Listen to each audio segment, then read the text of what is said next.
para que agora vós sejais tomados de todo pleroma de Deus. É muito para nós, não é, irmãos? Que maravilha! Cristo é a plenitude de Deus. A igreja é a plenitude de Cristo. Cristo é o mistério de Deus. A igreja é o mistério de Cristo. Que maravilha! Então ele ora nesse sentido e por nada menor. Ele diz, para que sejais absorvidos, tomados de toda a plenitude de Deus. Essa é a casa de Deus. Quando a casa de Deus foi erguida por aqueles judeus do Velho Testamento, segundo o modelo que foi mostrado a Moisés no monte, com as riquezas de detalhes, você conhece Êxodo 40, provavelmente, o último capítulo do livro. Quando a casa foi erguida, nem Moisés podia entrar, porque a glória de Deus encheu o tabernáculo. Posteriormente, quando o templo de Salomão foi edificado, e a glória de Deus encheu o templo, porque tudo foi feito de acordo com o modelo. Assim a igreja, irmãos, na medida em que Cristo, pelo Espírito, vai sendo revelado a nós, na medida que nós vamos entrando nas realidades espirituais de Cristo, não intelectuais, e então nosso intelecto, e então nossas emoções, e então nossa vontade vão sendo conquistados. Que maravilha! Mente de Cristo. Nós, porém, temos a mente de Cristo, Paulo disse, lá naquele capítulo 2 de Coríntios, tão lindo, o capítulo sobre revelação, sobre ministério espiritual. E nossa vontade, experimentando a boa, agradável e perfeita vontade de Deus, e nossas emoções sendo conquistadas para Ele e por Ele. Qual o resultado?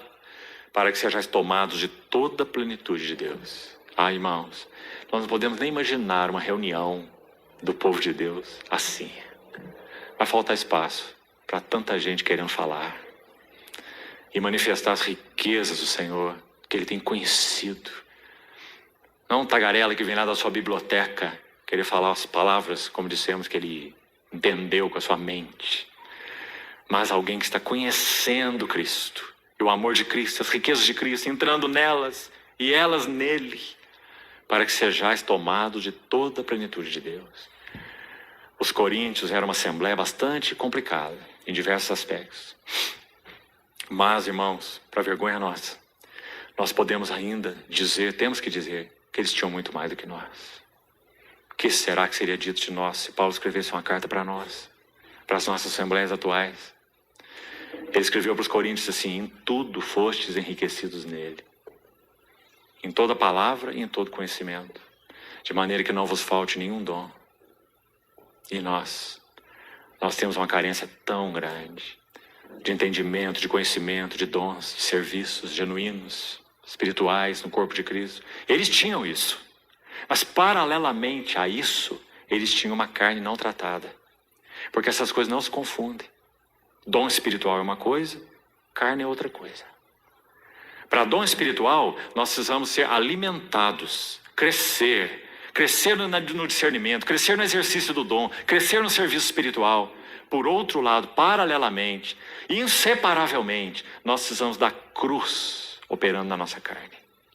Do contrário, nós vamos ter a carne se imiscuindo no exercício do dom espiritual. E isso estava acontecendo com os coríntios. Eles falavam em línguas e disputavam uns com os outros nesse assunto. Eles profetizavam e um queria profetizar mais do que o outro. E consideravam aqueles dons chamados miraculosos, espetaculares, de um valor muito mais elevado do que, por exemplo, profetizar. E Paulo diz, no exercício dos dons de vocês, eles são genuínos, eles são do Espírito, mas está tudo errado no exercício de vocês. Eu prefiro, por exemplo, falar na igreja 5 palavras, com meu entendimento, para edificar outros, do que 10.000 palavras em outras línguas. E eu dou graças a Deus porque falo em línguas, mais do que todos vós. Então não descartou esse dom. Mas ele está dizendo, progredir para a edificação da igreja. Todos podereis profetizar um após outro, para todos aprenderem e serem consolados. Olha que reunião maravilhosa, não é, irmão? O Senhor não nos coloca com a boca no pó quando nós vemos esses versículos, e ele escreveu para os coríntios, bebês ainda em Cristo. E nós, o que será que seríamos? Acho que nós seríamos um feto ainda. Ele continua nessa epístola aos Coríntios dizendo assim, cada um veja como edifica. Vocês têm aí, usando outras palavras, né, parafraseando Paulo, vocês têm edificadores no meio de vocês que são muito ativos. Eles trazem muita madeira, muito feno e muita palha. Você olha para o que eles fazem e você vê uma obra imensa, mas o fogo o provará.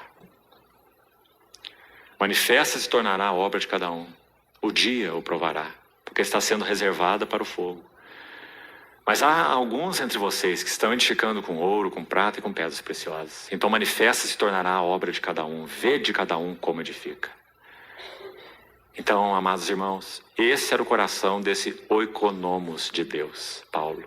E nesse sentido ele orava, e mais do que orava. Aos Colossenses, de novo, no capítulo 1, encerrando o capítulo 1, quando ele fala lá no verso 24, sobre as aflições de Cristo, que também já comentamos hoje pela manhã, o que significa ter cononia dos seus sofrimentos, participar das aflições de Cristo para edificação da igreja.